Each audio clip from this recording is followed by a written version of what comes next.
Hola, mis estimados audiovisualizadores. Hace ya más de 2 semanas que no grabo. Pero ahora quiero continuar un poco con estos temas de alguna manera introductorios a las ciencias sociales, en particular a la sociología. Y no es una visión, digamos, muy académica, es decir, no muy apegada a lo que está en boga en la literatura sociológica, ¿no? Sino más bien trato de explicar lo que a mí me permitió eventualmente tener una visión muy, para mi gusto, muy explicativa, muy satisfactoria, pues, para yo entender qué es esto de la sociología, qué es esto de la sociedad y su estudio, que tiene muchas perspectivas de análisis, ¿no? Ya sabemos, la sociología, la antropología, la economía, la ciencia política, la administración pública, la etnografía, etcétera, etcétera, etcétera. Esta es la visión, pues, que yo logré construir desde que empecé a estudiar estas cosas hace por ahí de 50 años o más, ¿no?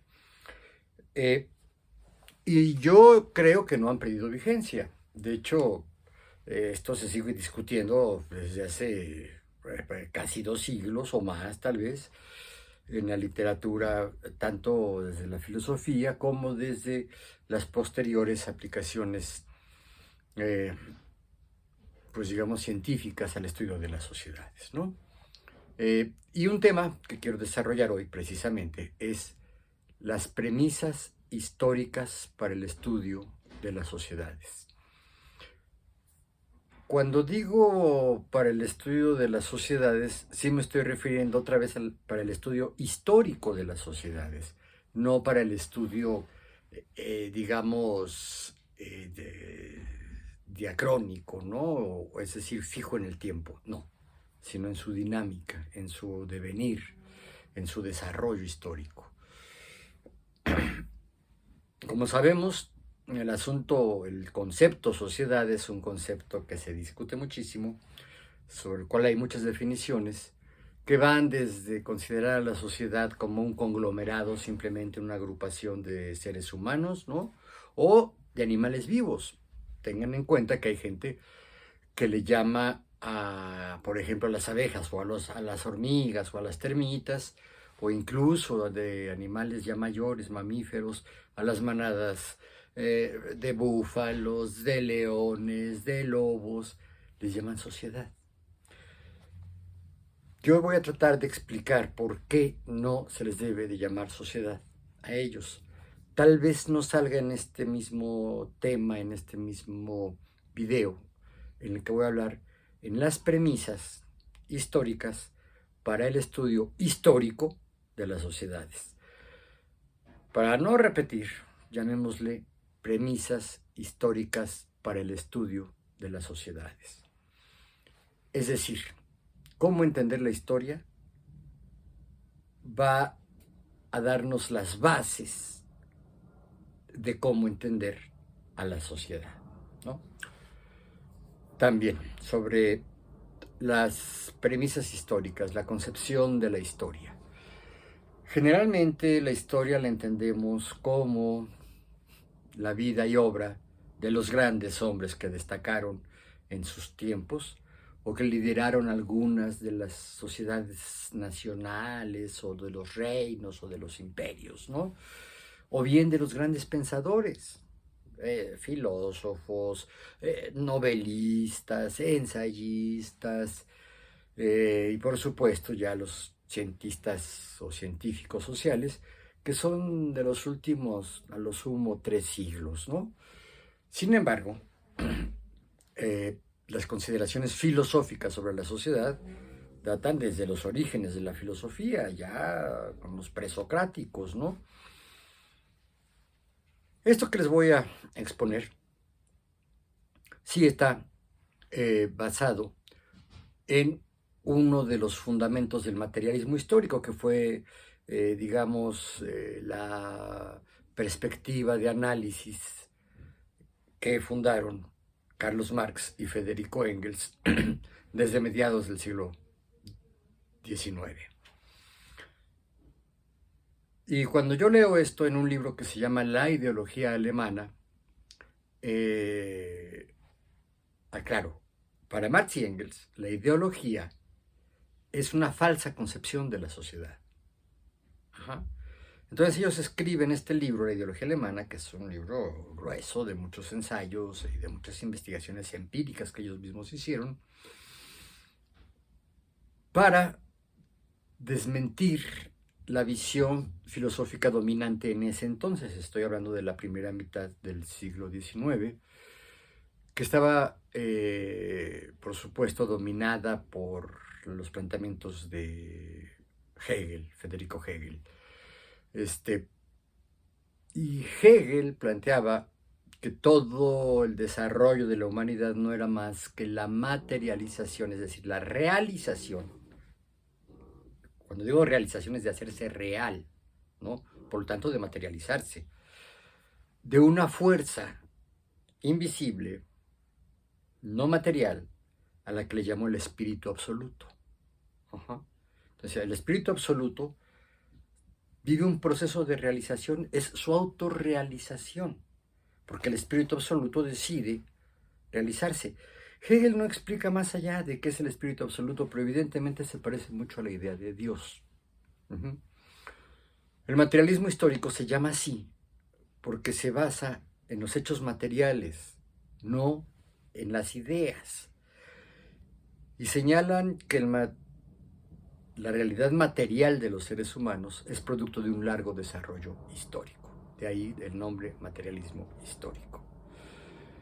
Y para empezar a debatir con los hegelianos de su tiempo, o con los materialistas, le llamaron materialismo mecanicista, ¿no? Que confundía la materia con los fenómenos de la mecánica, ¿no? La mecánica, recuerden, es una rama de la física. Esta es la rama más elemental de la física, ¿no? Más básica. Bueno, entonces, creo que esa parte del texto la escribe Engels y a mí me pareció sensacional. A mí me cayeron muchísimos veintes, ¿no?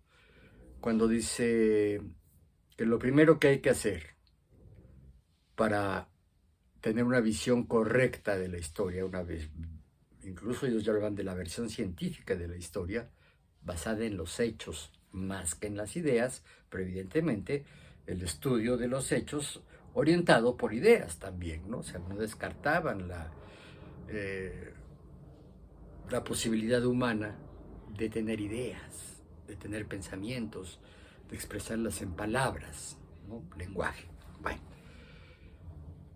Pero dicen, tenemos que partir de lo más básico, por eso es que se llaman premisas históricas para el estudio de las sociedades, o premisas básicas para el estudio histórico de las sociedades, o de la historia de las sociedades. El tema puede expresarse de diversas formas.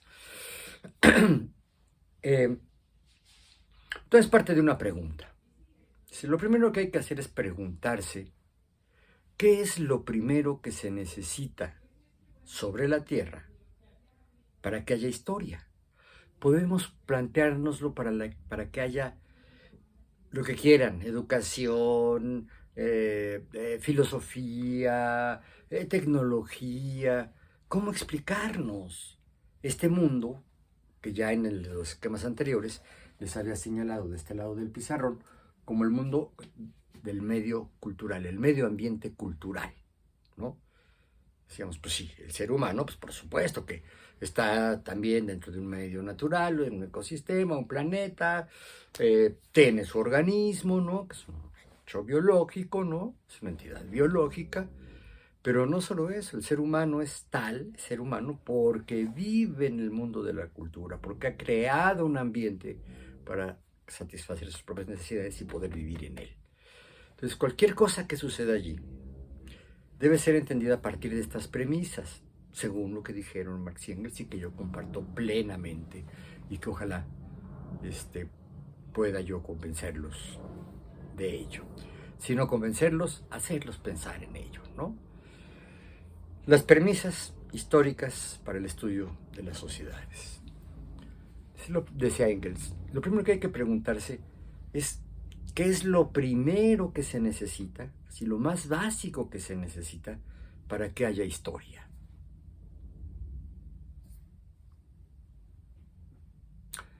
Este ejercicio, cuando yo lo realizaba en mis clases, les decía yo, vamos a jugar a ser dioses, ¿no? Vamos a suponer que hay un planeta deshabitado, ¿no? Está el puro planeta. ¿Qué es lo que se necesita para que en ese planeta haya sociedades que conocer y que explicar, ¿no? Y en las cuales, por supuesto, participar. Entonces, bueno, las respuestas eran, ustedes piensen en cualquier respuesta, pero van a concordar, supongo yo, como yo concordé con Marx y Engels, dicen, lo primero que se necesita, o sea, la primera premisa para el estudio de las sociedades es la existencia de seres humanos vivos. Porque solo los seres humanos hacemos historia. Sí, ahí podemos decir que hay una historia de la naturaleza, pero eso ya dijimos que se llama evolución. No es necesariamente desarrollo histórico. Es, si quieren, hablar de desarrollo evolutivo, ¿no? Pero para que haya historia, para que haya educación, para que haya pedagogía, para que haya política, para que haya economía, para que haya todo lo que los seres humanos hacemos en colectividad, pues lo primero es seres humanos vivos.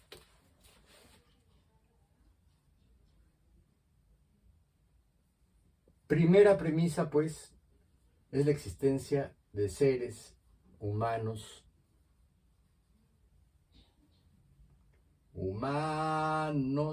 vivos. ¿Por qué vivos? Pues porque muertos ya no hacen nada, ¿no? Pero sí hacen, no en lo material, sino a nivel del recuerdo, del significado que pudieron haber tenido estos seres humanos que estuvieron vivos y ya no lo están, para las personas que les sobreviven, sobre todo sus prójimos, ¿no? Sus más cercanos. Bueno, y de ahí continúa con su pregunta. Este es un ejercicio filosófico, ¿eh? No lo echen por la borda. Recuerden que Sócrates, tal vez el filósofo más reconocido, ¿no? Que existió muchos años antes de Cristo, y que es el que pone muchas de las bases de la filosofía, ¿no? Tenía el método mayéutico, partía de preguntas. Un ejercicio similar hace Engels. Se pregunta, ¿qué es lo primero que se necesita para que haya historia? Pues en primer lugar, que haya seres humanos vivos. Ah, ok. Y sigue dando lata. Y se pregunta, ¿y qué es lo que se necesita para que estos seres humanos estén vivos? ¿No? Y no se está refiriendo a un fenómeno biológico, sino para que se mantengan vivos. Aquí también hay muchas posibilidades de respuesta. Algunos pensarían que es importante la alimentación, la insolación, la respiración, todo ello, la vivienda, el empleo, todo ello, no son otra cosa más que medios de vida, así de elemental y de fácil, ¿no? Tan fácil que no lo vemos. Les decía yo a mis alumnas, es que hay un fenómeno con la comprensión humana y con la percepción humana. Si la vista es nuestro principal órgano para darnos cuenta que el mundo existe,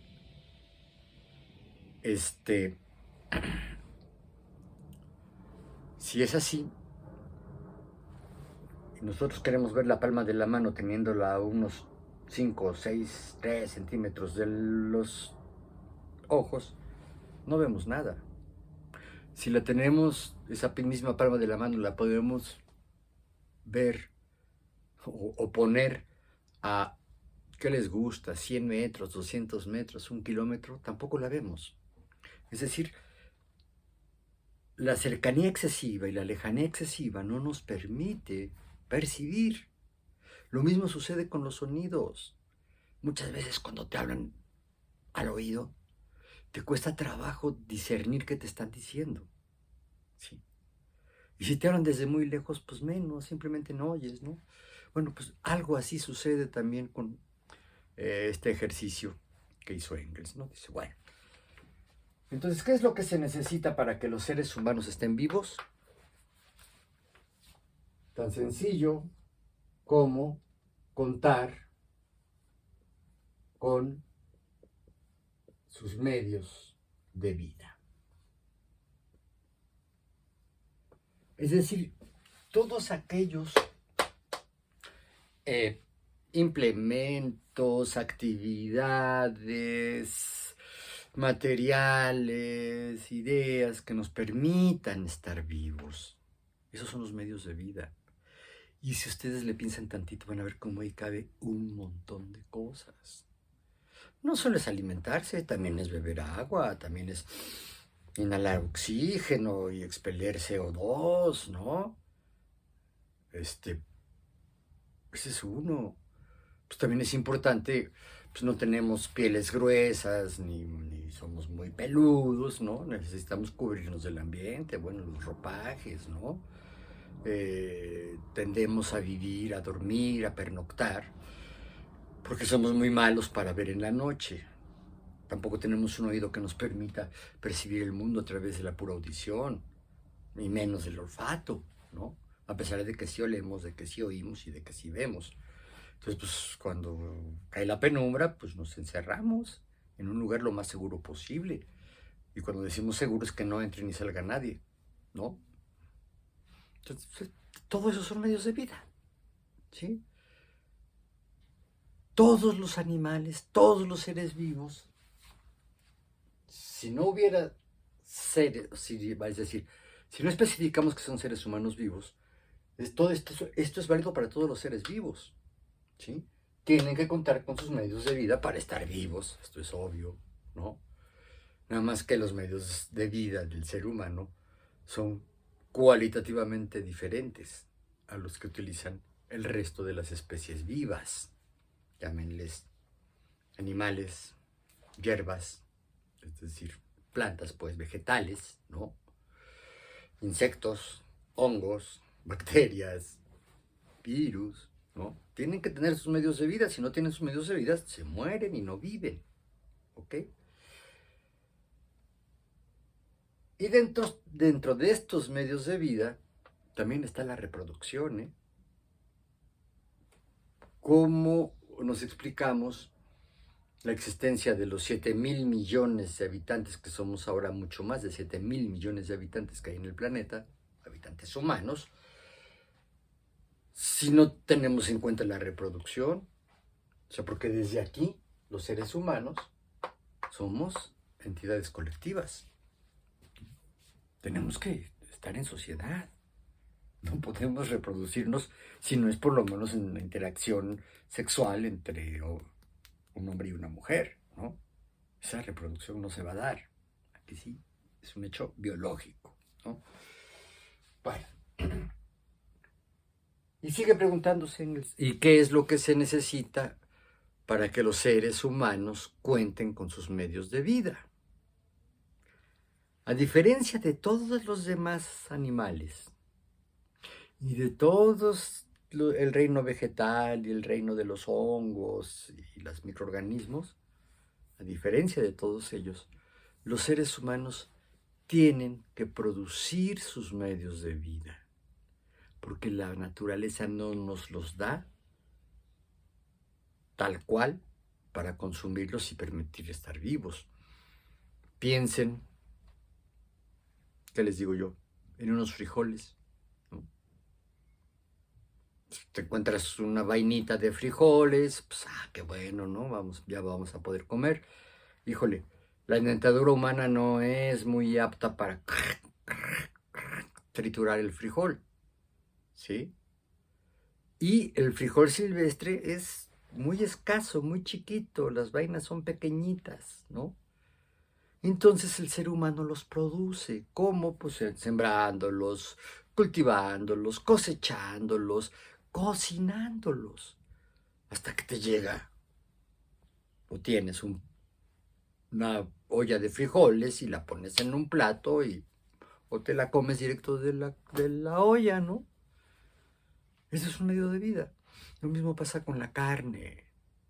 La carne no la comemos de animales que se cazan, son de animales que se crían, en general.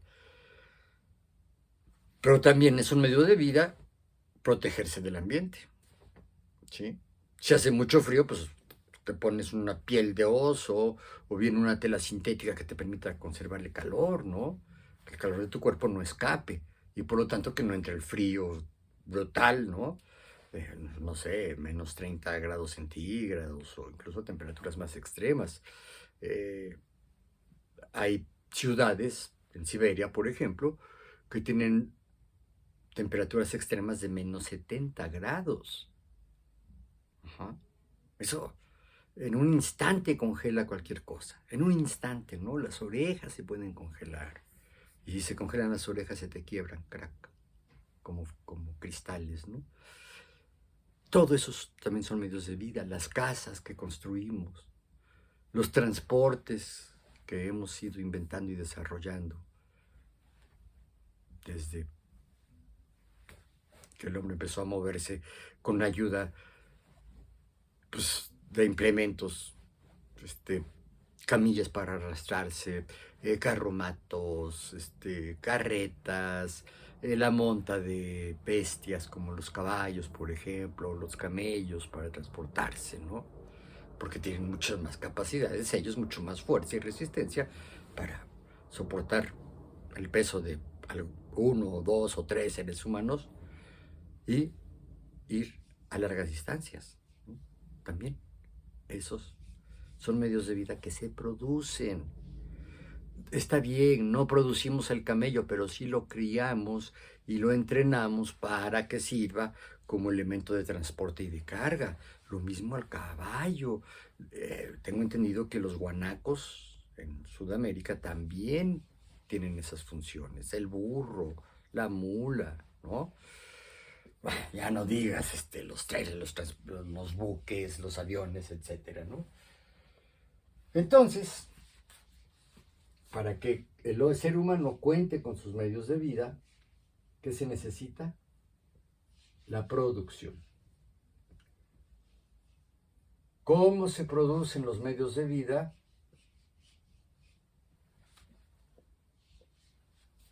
A través del trabajo. Es decir, de la aplicación de la energía humana y de la habilidad humana para transformar los elementos de la naturaleza. Tal vez una piedra la podemos convertir, ¿qué? En un cuchillo, en un hacha, en un mazo, en un proyectil que se puede arrojar, ¿no? Con una onda, con una resortera simplemente a mano, o la convertimos en la punta de una flecha o de una lanza, o una piedra para pulir otras cosas o para cortar cosas, ¿no? O sea, hasta las piedras, pues, que son útiles como medios de vida, son producidas por el ser humano mediante el trabajo. Entonces, la cuarta premisa, para que haya producción, ¿qué se necesita? Trabajo. Insisto, entendido como la aplicación de la energía y la habilidad, incluye la inteligencia, habilidades intelectuales y habilidades corporales, para producir nuestros satisfactores. ¿Satisfactores de qué? Son los elementos que satisfacen nuestras necesidades de sobrevivencia. ¿Sí? Entonces, la cuarta premisa es el trabajo. La cuarta premisa es el trabajo. Bueno, ¿y qué se necesita para que haya trabajo? Desde el origen de los tiempos de la humanidad, el hombre ha trabajado en colectividad. Por lo menos 2, 3, 4, 5 personas trabajando en lo mismo, ¿no? A lo mejor hubo uno que logró cazar un oso, ¿no? Y necesita la ayuda de otros seres humanos para cargarlo y llevarlo a la cueva, a la aldea, y entre varios lo desollan, es decir, le quitan la piel, Otros se ponen a curtir la piel, a trabajar la piel para que sirva de abrigo o para que sirva para otros fines, ¿no?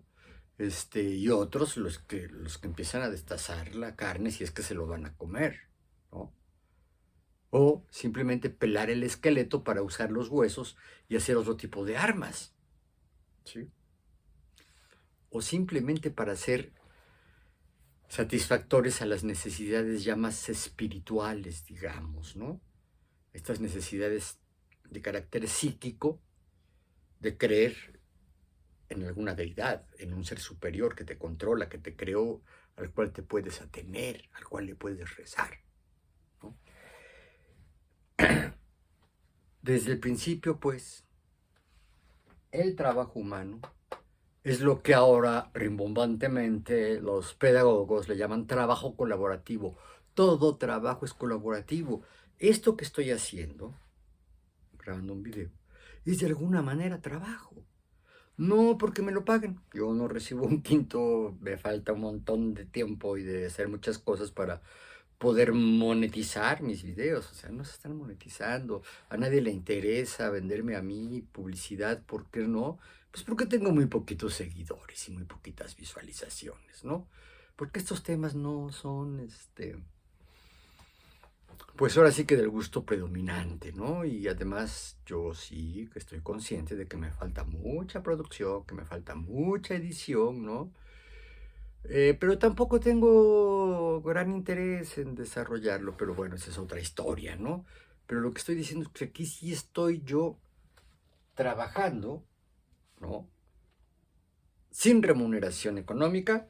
Eso no le quita el hecho de que mi energía física, mi energía intelectual, mi energía emocional, también está acá, no está acá, pero aquí la ponemos, ¿no? Metafóricamente en el corazón. Los indios hindúes, pues, los de la India, lo ponen en el hígado, que el hígado está en el hígado radican las emociones.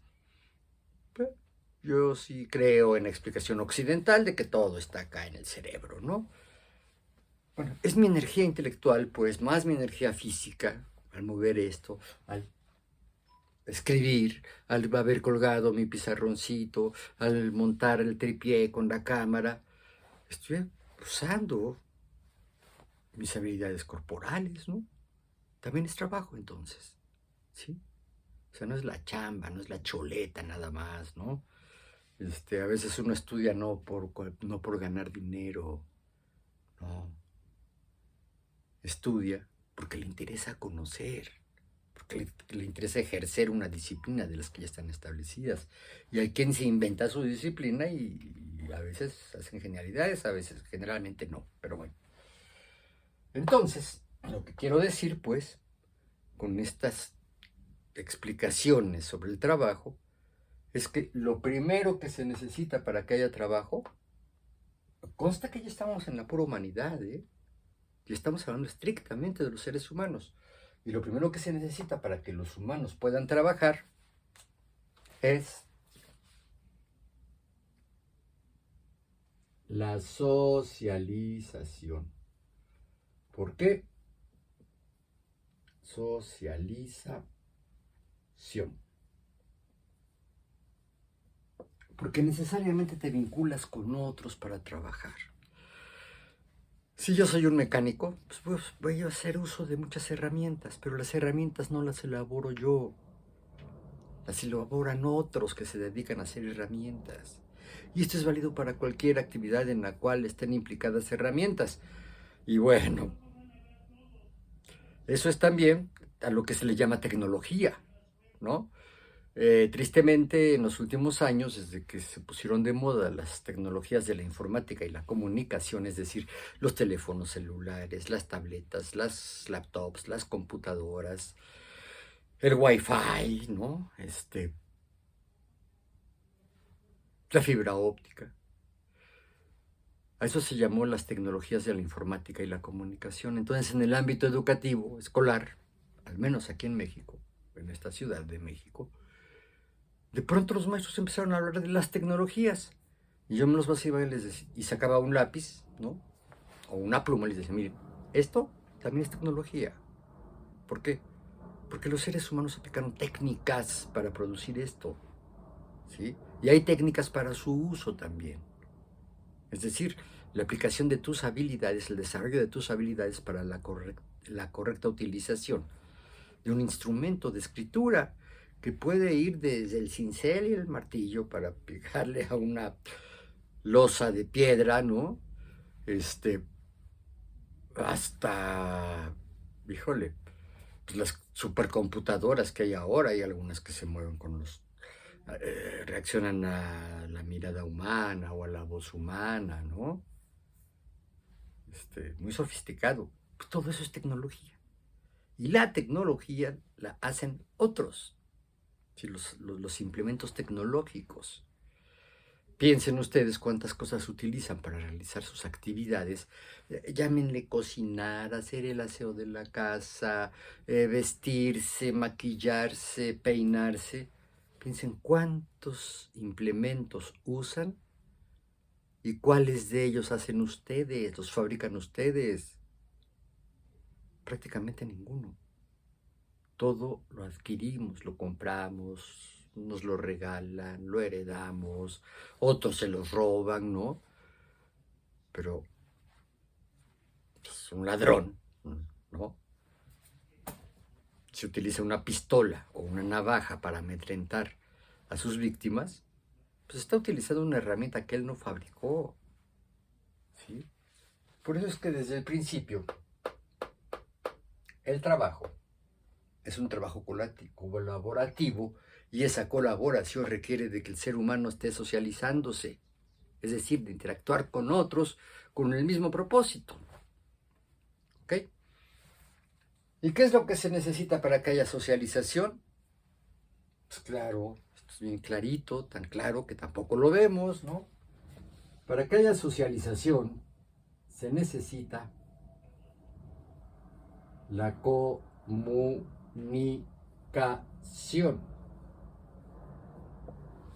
Es decir, la posibilidad de intercambiar mensajes, de intercambiar ideas, propósitos, deseos, filias, es decir, aficiones, gustos, fobias, es decir, rechazos, ¿no? Todo eso tenemos que comunicarlo. Generalmente lo hacemos a través de el habla. Secundariamente, a través de la lectoescritura, tú escribes y alguien te lee, ¿no? Pero también a través de señas, también a través de otro tipo de signos y de símbolos, ¿no? Que alguien emite y que otro percibe e interpreta. Esa es la comunicación, ¿no? En términos muy elementales, déjenlo en el habla. Necesitas tener, en el habla y en la lectoescritura, necesitas tener por lo menos un manual, alguien que te explique, ¿no? Y que se esté coordinando contigo. Si por decir algo, estoy pensando en el trabajo de unos albañiles, ¿no? Unos están haciendo la mezcla para obtener concreto, ¿no? Con cemento, grava, arena, cal, etcétera, agua. Y otros están transportando el concreto ya revuelto, ya fresco, pues ya estos elementos que acabo de mencionar mezclados, para subirlo en una lata, en un balde, y llevarlo a donde se va a poner una columna, un muro, una trave, necesarios para la construcción. Bueno, pues entre ellos tienen que hablarse, ¿no? Piensen en cualquier trabajo y van a ver cómo muchas veces, generalmente lo hacemos junto con otros, y tiene que haber una comunicación lo mejor posible entre los miembros de este trabajo, ¿no? Los que realizan ese trabajo. Entonces, para que haya comunicación se necesitan lenguajes, diversos tipos de lenguajes, no solo el habla, también la gesticulación, los ademanes, las señas. Entre los sordos esto es muy claro, ¿no? Pues como no oyen, pues ellos se comunican por señas y saben también la lectura labiofacial, ¿sí? Cuando hay trabajos a distancia, pues a lo mejor el medio de intercambio anteriormente, antes de las computadoras y de la internet, pues era a través de cartas, telegramas, ya después hubo telex, unos aparatos que duraron poco tiempo, pero que tú le dictabas al encargado del aparato de telex que enviara al otro lado del mundo un mensaje, entonces lo escribía en una máquina especial y a través de cables llegaba a la ciudad donde se iba a recibir y ahí se convertía en texto, ¿no? Se imprimía como texto para que lo leyera el receptor. Ese es el telex. Es decir, la comunicación.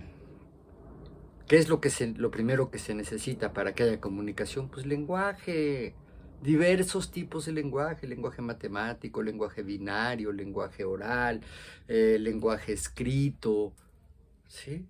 Lenguaje gráfico. Es decir, un sistema de símbolos, de signos que se convierten en símbolos porque les podemos dar significado.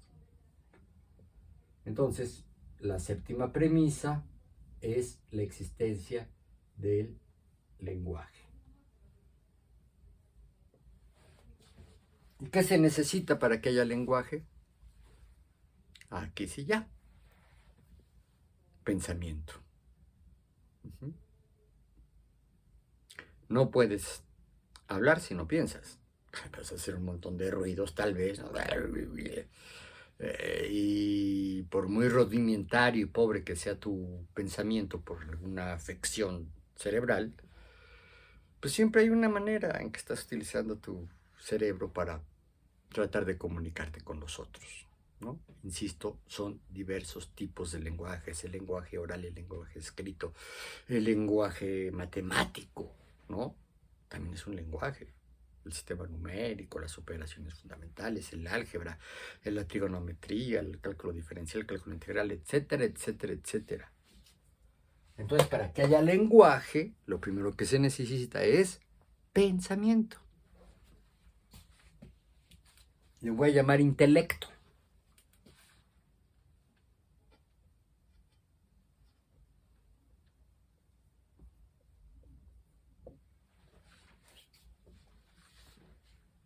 Y hasta aquí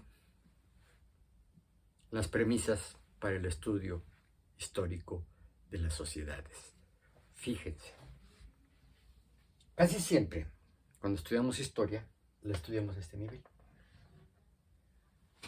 Lo que escribieron los grandes intelectuales de distintas épocas y que nos ha llegado a manera de libros o de códices o de papiros, ¿sí? De ahí que en los ambientes académicos se ponga muchísimo énfasis en esto. Y muchas veces se olvide lo anterior, sobre todo esta parte. Es proverbial que la escuela de nivel básico, en el mundo entero, esté más preocupada por esto, por el desarrollo intelectual de los educandos, que por su socialización. Ajá. En casos extremos, se preocupan por que estén vivos, ¿no? Pero como pues, si estás vivo, pues es un hecho dado, pues ahí estás, ¿no? Y generalmente, sobre todo en las escuelas de nivel básico, pues siendo que son personas jóvenes, niños jóvenes, ¿no? Adultos jóvenes todavía, pues lo más seguro es que estén vivos y que estén lo suficientemente saludables como para poder seguir vivos, ¿no? No participan directamente en la producción económica, pero participan en la producción de este fenómeno que es la educación. Ajá. Ahí son productivos. Ahí hay producción de un servicio que hace que los individuos tengan todo esto satisfecho y por lo tanto puedan hacer su vida de la mejor manera posible o como ellos la quieran entender, ¿no? Con esto, en este orden, Esto no es exacto como está en el libro de la ideología alemana. Estas ya son adaptaciones o deformaciones, si le quieren llamar así, que yo hice de lo que leí en aquel libro por primera vez, allá por, híjole, yo creo que por 1973, 74 leí esto por primera vez. Y fue para mí un hallazgo, ¿no? Y desde entonces yo entiendo hacia al mundo humano, a la sociedad, porque la sociedad, es decir, esto, no solamente es, ¿qué les digo yo? Estar todos juntos, ¿no? No, es estar todos juntos, pero además tener interacciones, ¿sí? Buenas o malas, te puedes enamorar perdidamente de alguien, ¿no? De uno de esos elementos, de esos sujetos que te rodean. O lo puedes odiar al grado de querer terminar su vida. Tú también puedes ser odiado, puedes ser amado, o amada, o odiada, ¿no? Entonces, cuando digo socialización me refiero a eso, a la interacción. No solo al vivir en bola, no solo vivir en manada, sino a las muy diversas formas de interacción que se dan entre los seres humanos. Estas 8 premisas son la base del materialismo histórico. Como ven hasta aquí, ni un acervo ni de socialismo ni de capitalismo, tal vez de socialismo sí, porque se le pone mucho énfasis a la socialización. Pero esto no quiere decir que las demás doctrinas filosóficas, económicas, políticas, antropológicas, sociológicas, las demás escuelas, tendencias o corrientes, no tengan en cuenta que lo importante del ser humano es la socialización. Somos el ser social por excelencia. ¿Qué pasa? Que esto es un hecho biológico, el hecho de que haya seres humanos vivos, que cuenten con sus medios de vida, que haya producción y que haya trabajo, es un hecho económico. Económico y económico. La socialización, pues ya es claro que es un fenómeno sociológico, ¿no? Entonces esto es un fenómeno sociológico. Y la comunicación tiene una faceta social, sociológica, que es muy importante, pero también tiene bases orgánicas. Si no tienes tú tus órganos de tu formación bien desarrollados y no tienes la capacidad cerebral, intelectual, para manejarlos adecuadamente, ¿y qué es adecuadamente? De acuerdo a que te entiendan los otros, ¿sí? De acuerdo a la forma en que te van a entender los otros. Entonces, esto yo le diría que es un hecho semiológico. De semios, que significa significado. Esta no solo capacidad, esta necesidad que tenemos los seres humanos de interpretar, de darle significado a todo, a todas las cosas, ¿sí? Esta cosa tiene un significado para mi nieta muy diferente al que tiene para mí. Claro, todo está basado en que con esto puedo pintar en una superficie, ¿sí? Este es un plumón o un marcador, llámenlo como quieran. Pero yo lo utilizo pues para hacer esquemitas con una muy fea letra, ¿no? Y mi nieta ahorita pues para hacer garabatos y rayas y ya empieza a trazar caritas, ojitos, ¿no? Pero evidentemente el significado que le damos mi nieta y yo a esto es diferente. Como puede ser diferente para un dibujante. Sí. Sí, te sirve para dibujar. Yo no lo uso para dibujar porque soy muy malo dibujando. Mi nieta hace sus dibujos infantiles, ¿no? de parbolitos muy diferentes. Entonces, bueno, para mí de pronto es una herramienta de trabajo, ¿no? Como para el pintor o el dibujante. Pero qué diferencia en la forma de aplicarlos, en la forma de exigencia. A mí no me importa mucho cómo es la tinta, qué tanto dura, de qué marca es, pero un dibujante es muy riguroso, muy estricto, el significado es diferente, ¿sí? Aquí ya pasamos pues con la semiótica o la semiología, pasamos a la rama estrictamente lingüística, que incluye lo gramatical, lo ortográfico, lo prosódico de la pronunciación, ¿no? Entonces esto ya también es una cuestión lingüística.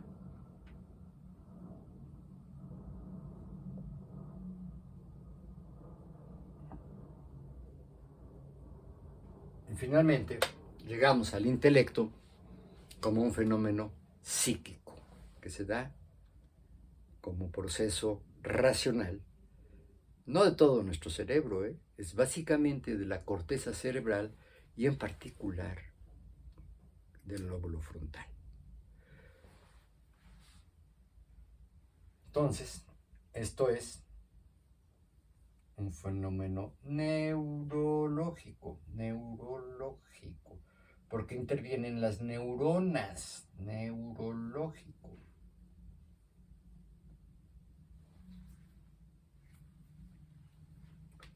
Alguna vez una maestra de educación especial, compañera mía, nos llevábamos muy bien. Cuando yo le platico el esquema que hemos visto en los 2 o 3 últimos videos, que parte de la estructura del carácter, es decir, el ser humano es una entidad biopsicosocial, ella le quiso aumentar una cuarta. Dice, sí, es biológico, es psíquico, es social, pero también espiritual. Y yo le respondí, no, le digo, ¿cómo crees?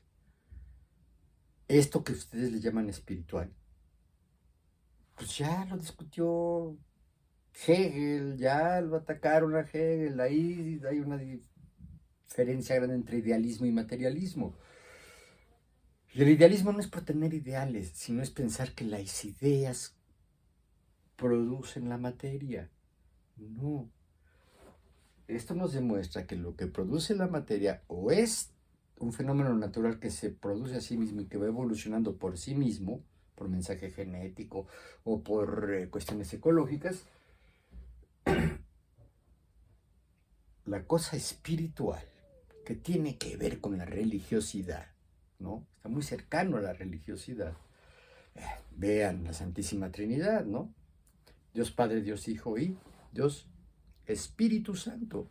Es decir, una entidad no física que no solo crea el mundo, sino que lo sigue controlando, ¿sí? Con esto se le da la vuelta y se demuestra que para que haya intelecto, sus bases, aunque aquí las pongo en orden invertido, pero tal vez valdría la pena ponerlos al revés, ¿no? Para llegar a lo más desarrollado de los seres vivos, que es el intelecto, de las especies, pues primero está que tienes que estar vivo. Y por eso necesitas satisfacer tus necesidades vitales, sobre todo las materiales. ¿Sí? Esas se tienen que producir, etcétera, etcétera, ¿no? Estas son, pues, las premisas históricas de las sociedades que a mi gusto demuestran que es sensato, es correcto entender el mundo así y no como un problema de voluntades o bien de, o sea, voluntades individuales o bien de voluntades divinas. No es el rayo, no es el sol, no es la tormenta. Somos nosotros, los seres humanos, los que propiciamos todo esto. Y es por eso que nos hemos convertido en especie viva dominante del planeta. Y dominante, híjole, en términos a veces o generalmente no buenos para el planeta, ¿no? Si estamos a punto de un desastre ecológico, es porque hemos practicado todo esto en una forma errónea, ¿no? Y eso se le llama, por decirlo suavecito, sociedades divididas en clases, ¿sí? Donde una clase se apropia de las mayores capacidades económicas, y también de los instrumentos de destrucción material, de cosas y también de personas. 7.000 millones de personas estamos a punto de terminar con la capacidad, aquí sí, biológica y ecológica de la naturaleza para proveernos de medios de vida. Estamos agotando los suelos, estamos contaminando los mares, estamos no solo contaminando los mares, estamos acabando con las fuentes de agua potable. Entonces tenemos que potabilizar las aguas, unas tremendas maquinarias, ¿no?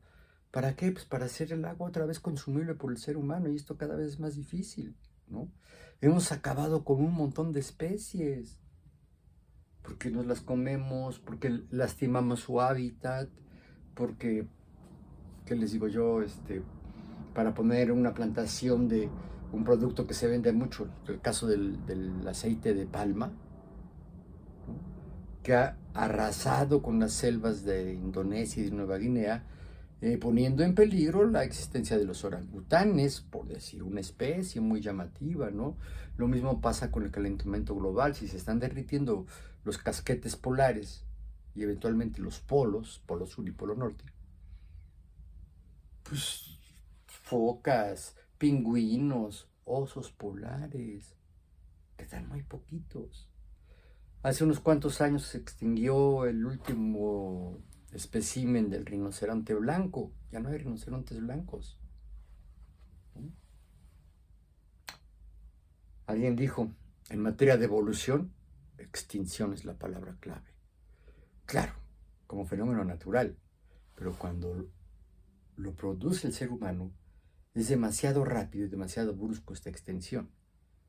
Entonces no da tiempo a que la naturaleza produzca otra especie. ¿Sí? Simplemente se acaba. Ese animalito se acaba.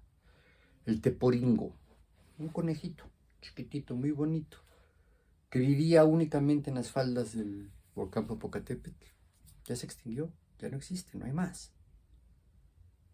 Y de estos, híjole, se puede hablar muchos. De aquí se desprende, pues, también un conjunto de consideraciones que dan origen a la enorme pugna mundial que se está viviendo incluso en nuestros días. La pugna entre capitalismo, que pone como primer lugar el fenómeno productivo del trabajo, de la socialización, pone en primer lugar al capital, es decir, al dinero y lo que puede comprar el dinero, máquinas, pagar sueldos de obreros, ¿no? Y claro, para que el capitalista, el burgués, se siga enriqueciendo y pueda seguir expandiendo su negocio y mejorando sus condiciones de vida, ¿no? Y mientras los trabajadores, los que le agregan valor a las mercancías que se producen, cada vez más pobres, cada vez más descuidados y cada vez con menos posibilidades de obtener empleo, ¿no? Es decir, la pugna entre capitalismo y socialismo, aquí tiene sus bases. Ustedes dirán, si lo primero que se necesita son seres humanos vivos, necesitamos un enfoque bien diferente, ¿sí? Que trate de evitar, en la medida de lo posible, la mala muerte de los seres humanos. Y cuando digo mala muerte es porque todos nos vamos a morir, pero hay unas muertes peores que otras, tanto por el sufrimiento del que fallece, como por el sufrimiento de sus prójimos, de sus deudos. Pero tenemos una reproducción mucho más acelerada que la de las muertes, por eso que ya somos un montón de gente. Y nos da por vivir en grandes ciudades, nos amontonamos en las grandes ciudades, y eso no favorece mucho el bienestar de los seres humanos. Sin embargo, los que vivimos en grandes ciudades, ya ni siquiera concebimos nuestra vida en sociedades rurales, campiranas, ¿no? No, ya no. Y ahora que vino y se puso de moda el home office, ahora ya ni siquiera para ir a la oficina, ¿no? Sacas tu laptop o tu computadora o tu celular y lo prendes y haces los trabajos que te encargan. ¿Necesitas dinero para vivir? Sí. Pero pues te lo depositan en una cuenta bancaria y tú vas cuando necesites a sacar el dinero del banco, ¿no? O pagas con la tarjeta, en donde puedas pagar con la tarjeta. A ese nivel, digamos, yo sí le diría de perversión, hemos llegado. Y un fenómeno biológico que adquirió características sociales de epidemia, de pandemia, el famoso SARS-CoV-2, el COVID, ha acentuado estas deformaciones, ¿sí? Y ahora muchos que están regresando al trabajo están teniendo dificultades para adaptarse al trabajo en oficina o al trabajo en escuela, es decir, el trabajo en el sitio donde te contrataron. Es mejor me regreso a seguir trabajando desde mi casa, ¿no? En fin, sobre esto, híjole, hay un montón de cosas que decir. Seguramente en algún momento de estos videos voy a abundar un poco en las implicaciones de esto y a compararlo también y enseñarles cómo coincide con un esquema psicológico muy difundido que es la famosa pirámide de necesidades de Abraham Maslow o la pirámide de Maslow, le llaman también, ¿no? Pero esto va a ser necesario otro video porque este ya lleva 1 hora y pues según yo pues ahí está dicho todo, ¿no? Pero a lo mejor ustedes no opinan lo mismo. De todos modos, si es así, ojalá se atrevan a expresármelo, ojalá tengan la paciencia para ver esto, ojalá les haya parecido interesante para mi gusto. Esto es clave para entender nuestra propia vida y para entender la vida de las sociedades pasadas, actuales y proyectarlas al futuro. ¿A dónde vamos? Tenemos que tener en cuenta todo esto, aunque sea como premisas, es decir, como fundamentos básicos, esto es un pleonasmo, de nuestras consideraciones. Gracias por llegar hasta acá. Si ustedes no me extrañaron, yo sí los extrañé a ustedes, aunque no sepa bien a bien quiénes son los que me miran. Pero bueno, les mando igual un abrazo y un saludo a todos.